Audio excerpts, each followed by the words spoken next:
we doing, guys? I'm gonna follow this up with another Legacy Series album by another artist. But I wanted to first put this in here. I'm listening to a Larry Brown record, Lawrence Brown.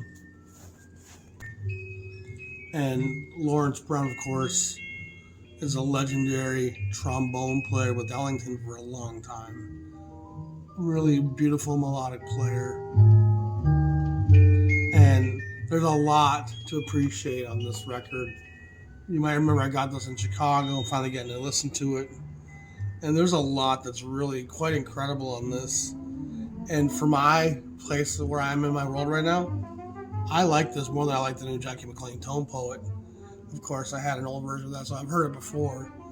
But there's stuff on this that I think is just incredible.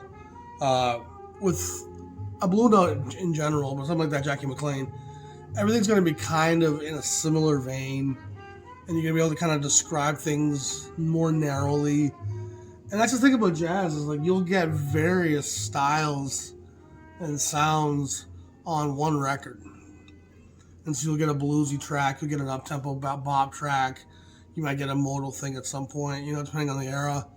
There's just different sounds being put out there on these records that make them not all homogenous. They're not just blues ballads, they're not just hard bop, they're not just up-tempo bebop. There's different textures, and they're using different parts of the developments in the music on every record. And some records are more monotonal than others. Blue Note records are going to be fairly in the hard bop idiom, and Jackie is part of the hard bop movement, and his stuff is always going to be kind of in that vein with other elements added in. When you get a guy like Larry Brown, who played bass with the great trombone, and the school of music that he's going to be able to tap into is much broader. And from the opening notes here of Rose of the Rio Grande, or the Rio Grande, it's just fantastic, but it's really the second song, Caravan,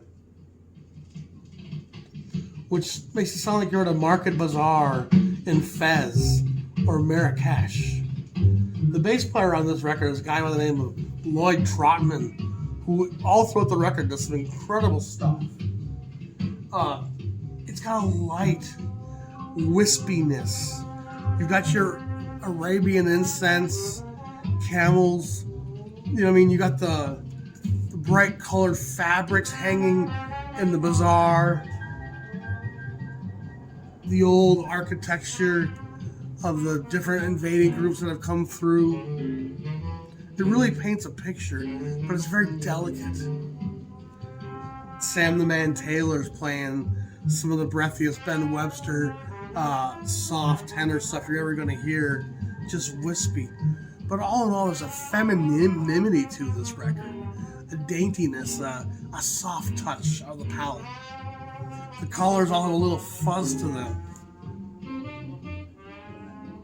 It's just a wonderful record. A lot of fantastic people are on this record. Opens up here a little bit. Danny Bank, the great baritone player, is on this record, who is the guy that kind of goes under the radar a lot. Hank Jones shows up on a couple tracks. There's some real Louis Bellson's on some of it as well.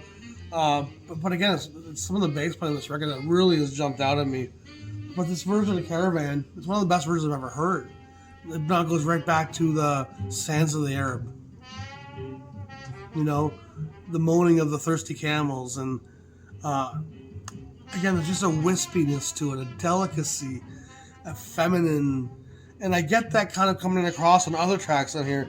On the next song, it's kind of this blues.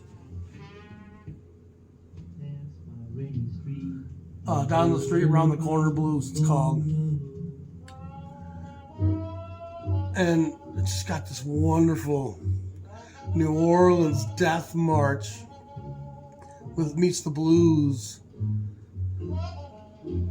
And Lawrence Brown was kind of the melodic bone player with Ellington.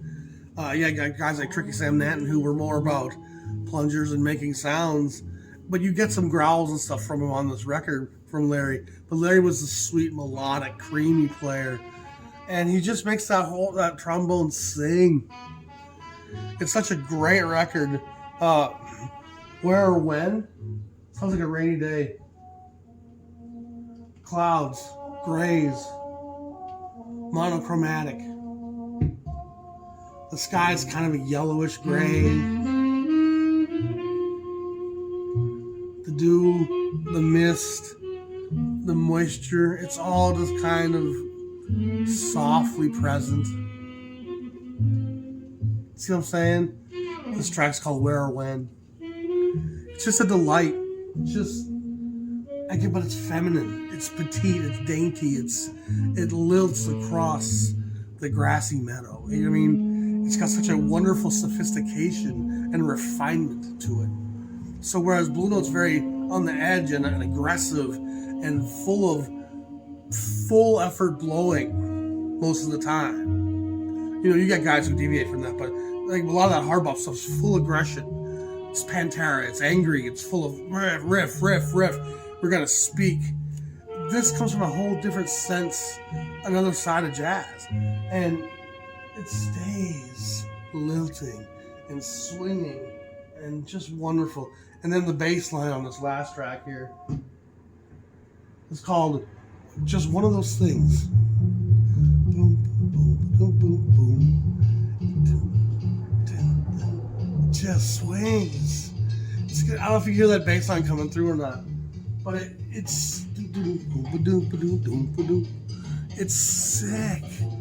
It's soft, delicate, funky space, and then there's that singing, wonderful sound of the trombone.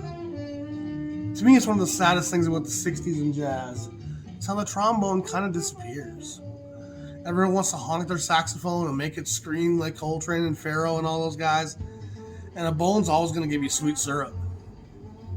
You can growl with it maybe, you know what I mean, but you can't get too dirty with it. And so throughout this record, there's different colors, tempos.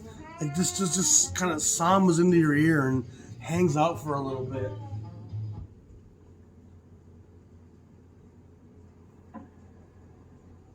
Side 2 opens up with this track called Ill Wind. And it's got the sorrow of the cotton fields. It feels like a black spiritual. It's just sorrow. Dear Lord, help me get through. I mean, so again, you're seeing a guy who played with Ellington for years, Billy Strayhorn. You know, these guys are showing a great reverence to the Ellington compositions and the body of work, and Ralph Burns, who's doing the arrangements here, is just doing a great job channeling what the great Ellington would want to hear, I think. You know, Ellington's not someone you would disregard when you write your charts. When you're doing an Ellington record with his men and his songs, you're going to have a certain degree of reverence for the master. And again, I think Ellington would be pretty charmed by most of these compositions, most of these arrangements. It's wonderfully spatially grafted out with different colors interweaving. It's a real oral treat. And versus just that kind of one-toned aggression of a Blue Note tone poet by Jackie McLean, which again has every bit of importance to it. I've never once diminished that. The treat that this is for your ears, because it hits so many different color patterns and sounds. He even, like I said, does some growling and uttering on the bone here at some points, which wasn't really what he was known for, but he could do it, and he does it pretty. And then this album also has some wonderful playing by the great Hank Jones. I think it was on Blues for Duke. It could have been on Just As I Thought, Just As Though You Were Here. Sorry. It's on one of those two songs. Hank Jones, just marvelous. I can't remember. I've only heard the record one time. I think it's right in here.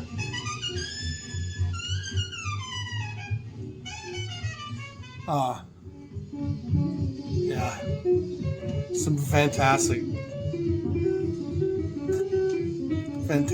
stuff going on there.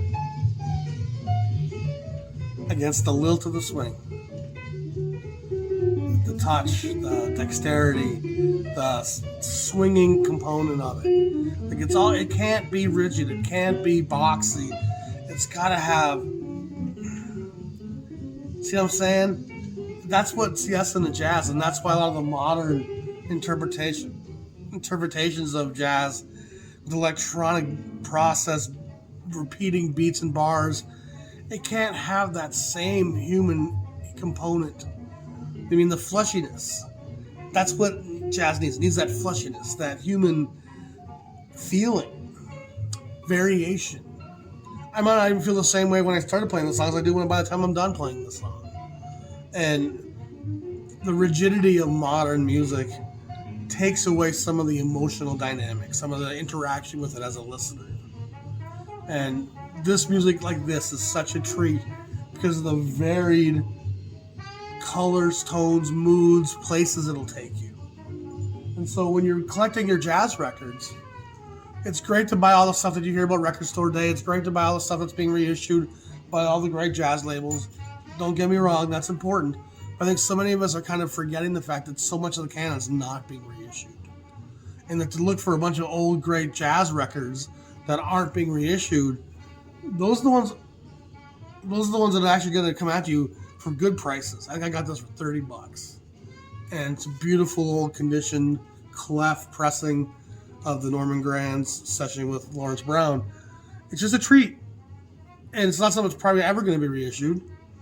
But it just goes to show you how much great jazz there is out there that you can get for a good price, but you're not going to find it if you're waiting for it to be reissued. And the ones that are being reissued are only the ones that are going to be marketable. And it's literally a small slice of the canon.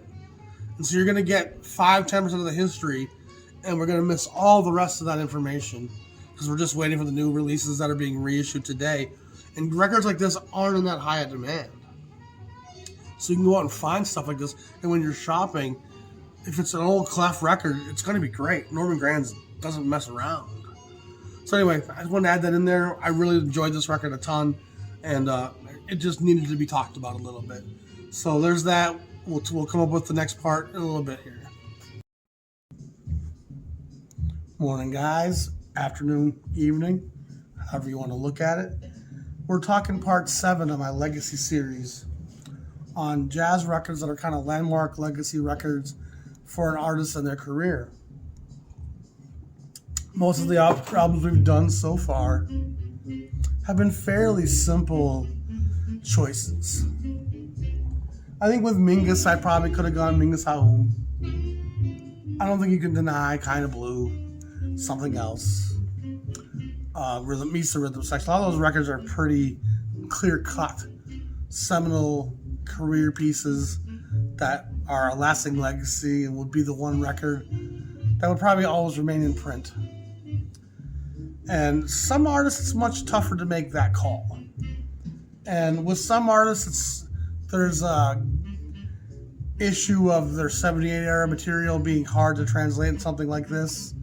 So they end up on collections and compilations, but they don't really have the same flow or consistency as albums that are recorded as sessions. And so it can be tough to put the best Basie or Ellington record or a Billie Holiday record where so much of their material was done in a very different format. There's also guys like Monk and Rollins where there's numerous records that are just really linchpins and make it tough for you to kind of go, well, this is the obvious choice. And seeing as this is my series and my channel, I make the rules. And I'm actually going to make an exception here for Sonny Rollins. And there's going to be 2 records here that I feel are his legacy records.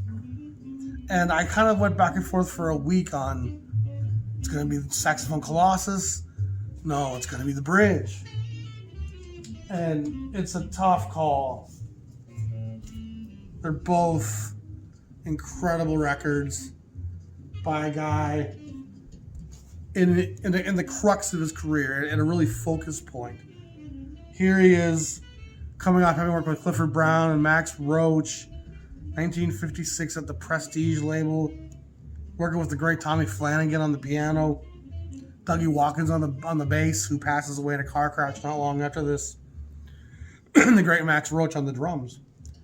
And St. Peter is one of his kind of customary signature pieces. St. Thomas, sorry, why did I say St. Peter? But Blue Sevens, just wonderful. You Don't Know What Love is just fantastic. He's not reinventing the wheel necessarily here, but he's fun, he's loose, he's free, he's skirting hard bop, but I don't really feel Rollins as a hard bop player. He definitely has hard bop tracks, hard bop sessions. When he was playing with Clifford and Max, it was definitely hard bop and very aggressive up tempo. But Rollins is more of a dreamscape, an imaginary thought process. He's just kind of a dreamer, I guess I would say. And he's very different than a Coltrane, where it's a spiritual dream. It's an intellectual endeavor. It's a focused concentration.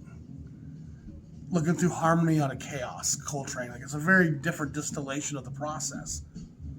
The dreams of Rollins are whimsical, dreamy, blue-eyed, blue skies, just wonderful open air. I think he's best when he's feeling that liveliness. And he's definitely in a good place here at this point. He's worked with Miles, he's worked with Monk, he's been kind of, chewing the fat, getting through the rosters of musicians out there to become one of the more acclaimed guys of that time. However, there was kind of an unofficial battle with him and Coltrane, more in the press and the fans than in their camps. But the press and the fans like, Rollins is the most innovative, most important. No, Coltrane's going to be the next Messiah. And neither of them wanted to cast off the gourd. A Monty Python Life of Brian noticed there. And I think it weighed on Rollins. I don't think Coltrane thought much of it. And Coltrane's focus and path was very finite and focused.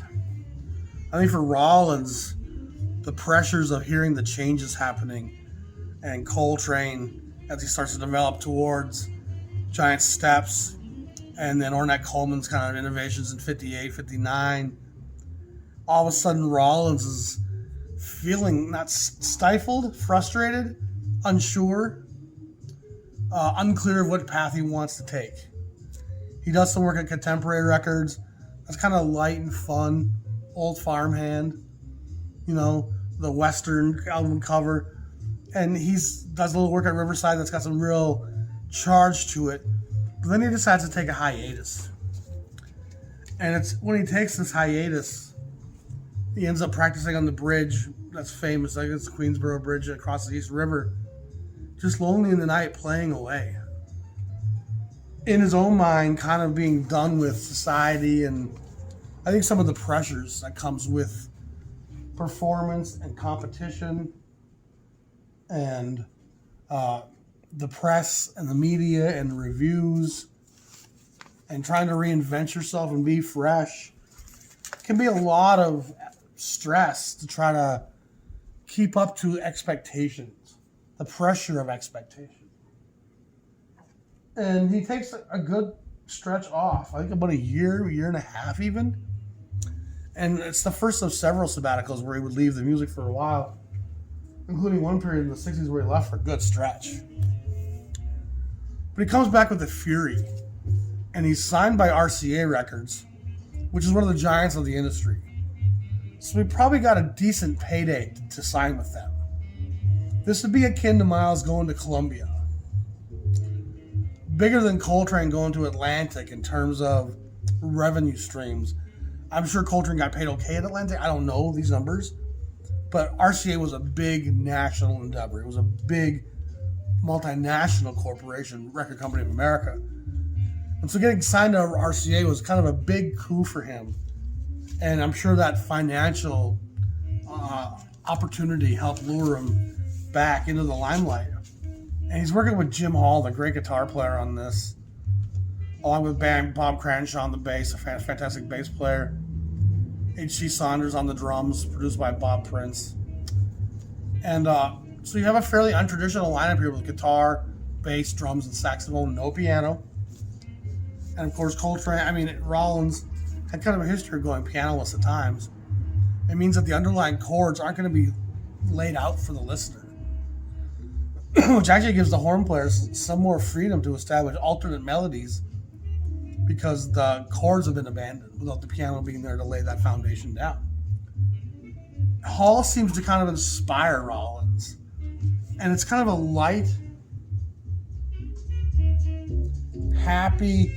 Hall is just wonderful with his tasteful colorings in behind. Like I said, a fairly inspired, and I think one of the realizations Rollins has was to just be Rollins. And you see Ornette Coleman going this way, and John Coltrane's going this way. Dexter Gordon's going this way. There's all these great tenor greats at the time making paths. And he's trying to figure out his way. Or do I follow what's happening in the scene in general and perhaps not be sure of myself? And I think he ends up taking a fairly singular approach that's driven by his own center of the road. And I wouldn't call it safe, but accessible. And everything that Coltrane becomes, Rollins doesn't. Everything that Ornette experiments with, Rollins forsakes. He's willing to make a bossa nova record the following year. I think with Coleman Hawkins, if I remember. He does another record with Coleman Hawkins the following year, signing with the Hawk. So he's playing with the greats. He's remembering the hallowed ground is sacred and holy enough to not have to try to rewrite it. Which some of these young kids are trying to do. They're trying to establish their place and their name in the canon. And Rollins has become secure enough in himself to just stay true to what he wants to do. And makes music that's good, music that's accessible. And a record like The Bridge is often in record collections that aren't really jazz collections. Kind of like A Kind of Blue. Again, the distribution of a record like this on RCA is going to put it across America. Small towns, Kmart's, Woolworths, dollar store. It's going to be everywhere. So it's going to give it that extra dimension to get into more people's vernacular. But again, the guitar is something that white America is kind of comfortable with. We know guitar from B.B. King to rock and roll, from Buddy Holly to Black Sabbath. The guitar is something we kind of can gestate. And so the Jim Hall touch in here is just earthy and connected and full of just this sweet life that I think Rollins is inspired by. His RCA outings aren't all fantastic, but they're all good to great. This one's fantastic. And so if one had to pick between Saxophone Colossus and The Bridge, one would have to make a tough choice. And I don't think I can pick one over the other.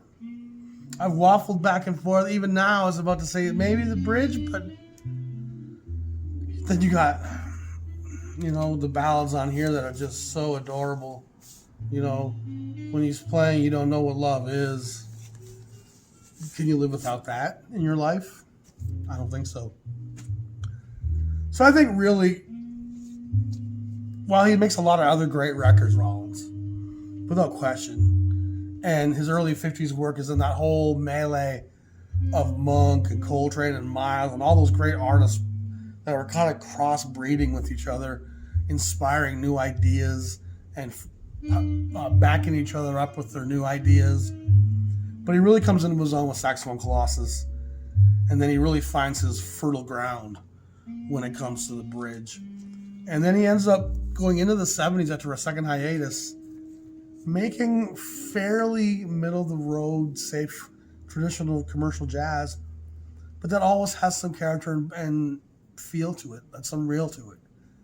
And I don't have a lot of his later records. I have a few. I have everything he did up to about probably Post Impulse, and there's somewhere 65, 66. And I have a few of those later ones coming out. I think it was a Milestone, is it? But again, Rollins, it's a tough tough choice to make. And I'm going to just say they're both legacy records. And there's probably a few other artists that will get that treatment as we move forward. But a great record, a great listen, a great headspace to be in. I probably left that volume up a little too much on that. It might get demonetized.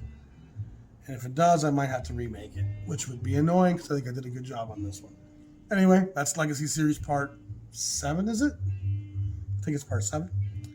Y'all be great. Have a great day. Subscribe to the channel if you haven't. Please support at Patreon if you so wish to.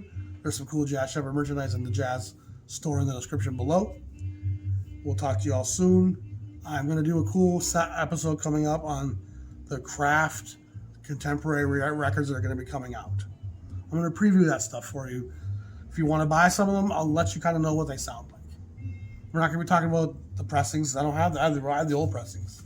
So we'll talk about the music and what each record is about, including a rather surprising inclusion of a Shelly Manne record that record stores used to throw in for free. This one I still feel like is out there floating around for $2. So why they felt like that needed to be reissued, I frankly think the choices are actually all quite strange. There's a few that are great choices, but there's some other choices I'm like, really? What are they going by? What they think is going to sell? Or what they think is really rare and hard to find? I think they're going by more what they think is going to sell and not by contemporary records that are really tough to find right now. Because I certainly would have issued some different titles, but we can talk about that in the next episode. Talk to y'all soon. Peace. So just a little something I want to share with you guys. I purchased this record on Discogs 6 months ago. And the seller agreed to my offer. And he was on a make an offer. It wasn't something I just messaged him and said, I'll make you an offer. They had make an offer listed. I made them an offer.